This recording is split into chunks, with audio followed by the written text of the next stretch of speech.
There are stories that deserve to be remembered. Stories of struggle, hope, and faith.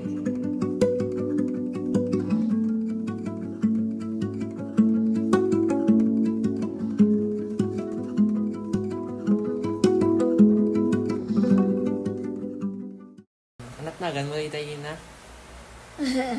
Rosalina Malbar Aguilar.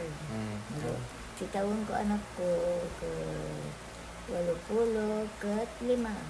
What year, what month? July 28, 1940. Okay. Manumot ti anak mo ina? Kada po ko. Anak ko Inam. Kaya, kamusta mo ti kasasaad nga rod ita di anak mo ina? Masaya mo, tagdamot tempo yun ba? Idamot taga-apa. Di apo kong nga rod, manumot ti apo kong. Ay, kita dito ko na. Dapat tuwad mo? Dapat tuwad ko na. Amahan ko mabilang ti apo ko na. So, team bam na tayo nga, di ba na iyan kay di 1940? Hanggat, kasanong mo ti kasasaad yung idi nga rod, anamit ti obrayo, kajay. Lalo kat gubat. Ay, kita linggamang kami ata, kas tangarod, guba marod. Ang kami sumsuksok ti karkaruutan. Apay, Tanda may, kami ti awaway. may da kayo di ano. Kamuta, siyempre, mabuting kalata.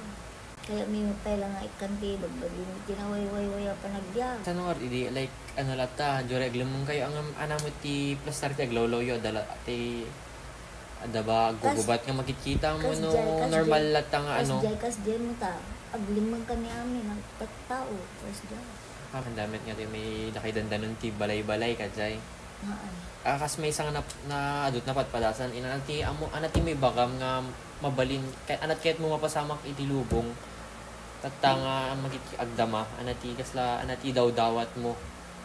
Kuti daw ko pinapo di sa nga natali na ay ti kasasaad ti panagbiag dali ti tattao. Kaya idi kwa awan ti kwa agmamami awan ti agdagdadi ti laang adda nga kasasaan ni idi kwa ama ina asda. Kahit mo nag-ano-ano nyo, naglablabasan nyo, anati, kasano yung napagadal mo ti anak yo. Ay ka... Kan anamot ti de, trabaho de, di asawam. Ay ka kwa, bisi mayo, idi. Ilimi. Ka kwa, hana kaya nga di agbasa. Kwa, an na mi idi. Taoray isulaan pinipatawid. Daw kini Apo Diyos. Ala ko adam ti timpuyog ti anak ko idi. Andam mo taga apa. Anamot tata kanyang inanatigas la pakadanagam mo ti lubong mo nang anati pakadanagam ti bagbagin. Anati may kasla di mo kahit kung mga mapasamak kasla kajay. Awang ko marate hibuk. Mudikit agda kung matinatal na nakasasaad.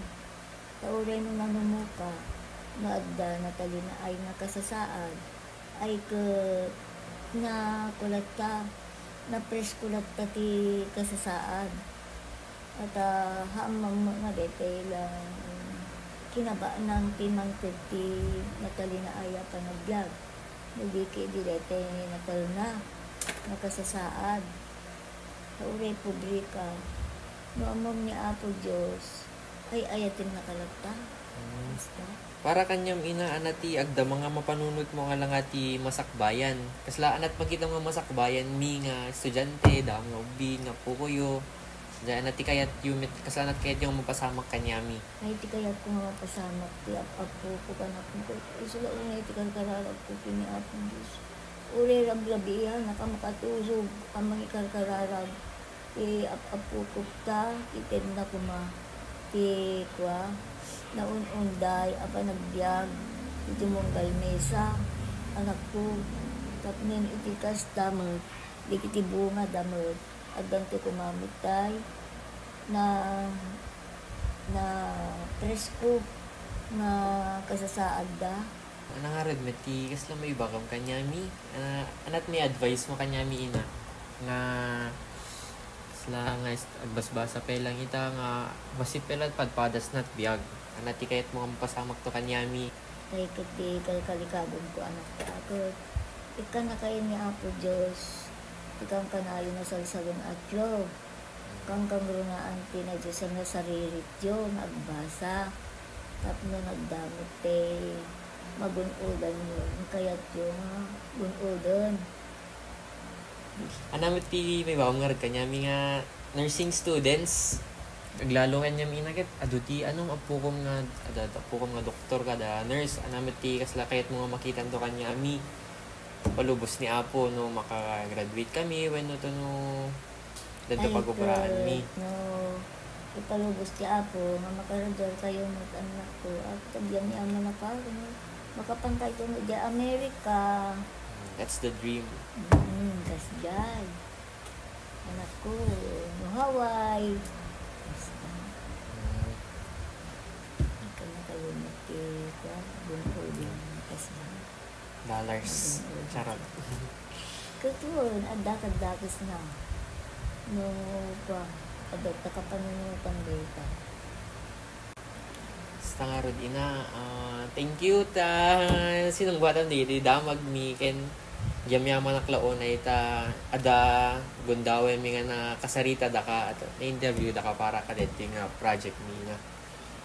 Ay, alaon mo ko. Kulang ang namin mo ta. Makita kayo mo nga pa anak na agkakagrupo.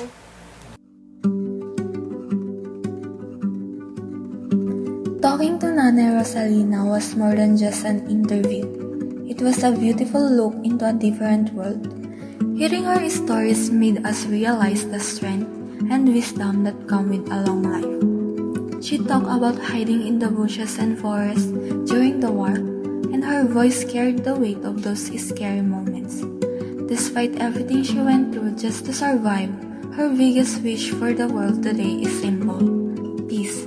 It's a powerful reminder that the most valuable things in life are often the ones we take for granted.